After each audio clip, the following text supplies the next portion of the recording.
Most people don't ignore their intuition because they don't have one. They ignore it because somewhere along the way, they learn not to trust themselves. I've sat with people with my work who've said things like, I knew something was off. I felt it in my gut. I saw the red flags early on, and yet they stayed. Not because they were weak, not because they didn't know better, but because listening to themselves would have required believing they deserve more, and that belief doesn't always come naturally when you've been shaped by trauma. For many people, the breakdown in self-trust doesn't start in adulthood, it starts early.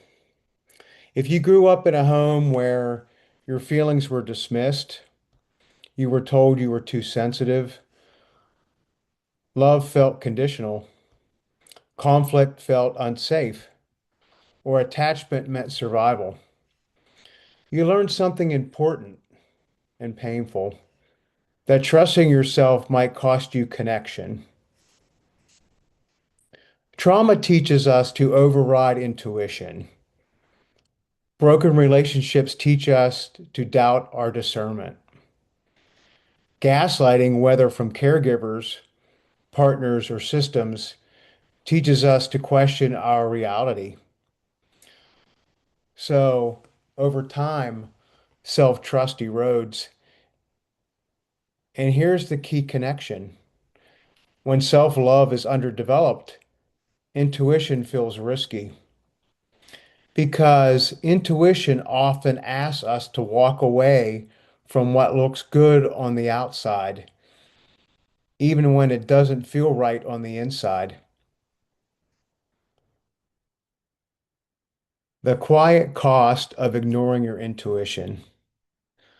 The cost of not trusting yourself isn't always dramatic. It's subtle. It looks like repeating the same relationship pattern with a different person. Staying because it looks right instead of it feels safe. Confusing intensity with intimacy. Explaining away behavior you would never accept for someone you love. Living a version of your life that looks good externally but feels hollow internally. Every time you silence your intuition, something small but meaningful happens. You abandon yourself. And when self-abandonment becomes a pattern, the cost compounds, not just emotionally, but spiritually, relationally, and psychologically. Repeating cycles and the illusion of karmic relationships. People often describe these patterns, and you folks have heard this term before. If you haven't, these patterns called karmic relationships, right? Let me talk about that a little bit. And while that language can be helpful, I want to ground the meaning of what that means. These cycles aren't punishment, they aren't fate, and they aren't bad luck. They're unresolved trauma looking for resolution. Let me say that again. This is important. They're unresolved trauma looking for resolution. Same emotional wound, different person, same ending, repeating itself. Trauma seeks familiarity, not safety. And familiarity can masquerade as love when self-worth hasn't fully developed yet. This is where many people get stuck.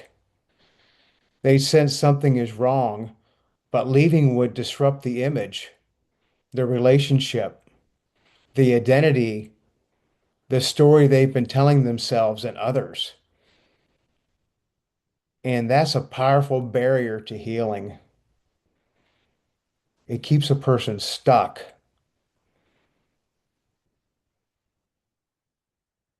It leaves people in a hollow relationship, which looks good on the outside, but is extremely toxic and hollow in the inside.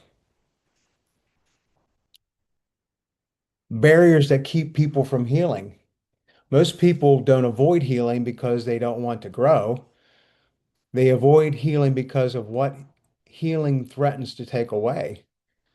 Some common barriers include fear of what others will think, fear of looking like a failure, fear of admitting this isn't what I thought it was, fear of being alone, fear of losing identity, status, or image, fear of breaking the illusion that everything is fine. Sometimes it's easier to live a familiar lie than face an uncomfortable truth.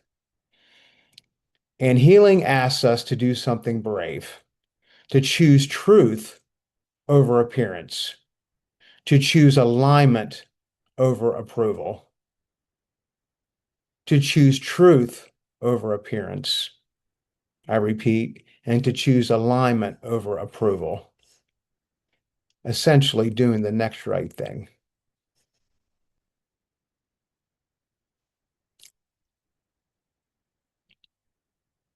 So why self-love? Why is that why is that the answer? This is where self-love becomes essential. Self-love isn't self-indulgence. It's not selfishness. And it's not about cutting people off impulsively. Self-love is discernment with courage. It's the moment you say, I won't ignore what I know anymore. I won't betray myself to maintain an image. I won't stay in a relationship that requires me to shrink. I'm allowed to choose myself, even if others don't understand. When self-love is present, intuition becomes clearer, not louder, clearer, because intuition doesn't shout, and self-love gives you the strength to listen. Rebuilding self-trust is a trauma healing process. It happens slowly, gently, through repetition. It looks like listening to your body instead of overriding it, slowing down decisions instead of rushing, setting boundaries even when guilt shows up, choosing discomfort now over regret later, walking away the first time something feels off, allowing grief instead of avoiding it. Each time you honor yourself, something repairs. And over time, self-trust returns, along with healing.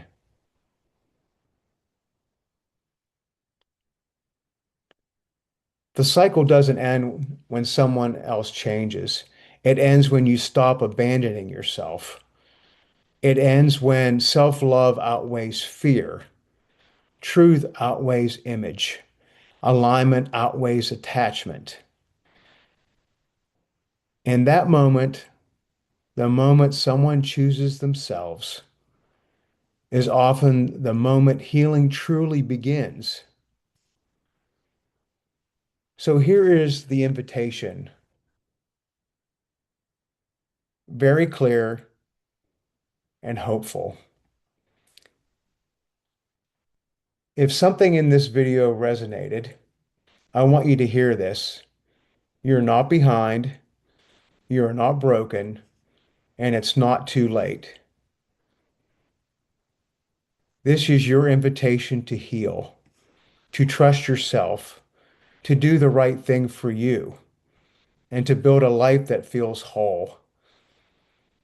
You owe yourself happiness. You owe yourself peace. You owe yourself a full life. You owe it to yourself to do the right thing for yourself. Realize your value and worth. It's not too late. Believe in yourself. Your soul depends on it. Your life depends on it. Your future depends on it. So here's the question I'll leave you with. Where in your life are you choosing appearance over alignment? And what would it look like to trust yourself instead?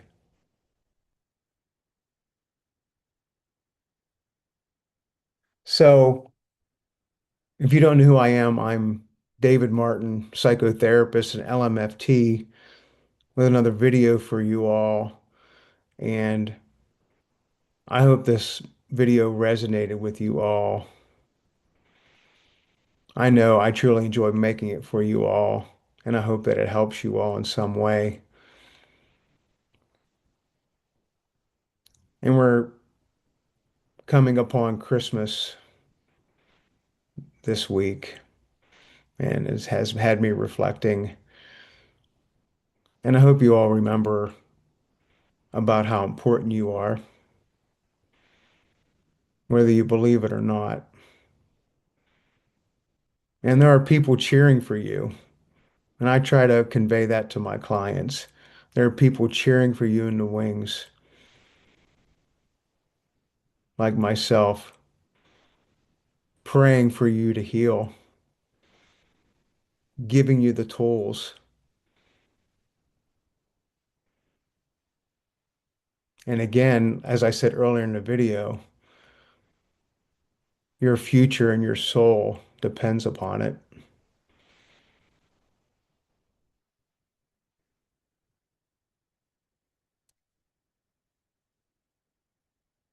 So I send you all in this Christmas season love and light and a joyous, joyous holiday with your families and friends. And again, I hope this video helped you all. As I sign off, this is probably my last video for the year. But I will be back doing more videos for you all. If you like what you're seeing here, and if this resonated, please like, share, and subscribe, and check out my contact information below if you're interested in seeing the kind of work that I do, and if you're interested in working with me. So again, this is David Martin, psychotherapist and LMFT, signing off, and hope you all have a blessed holiday and Happy New Year.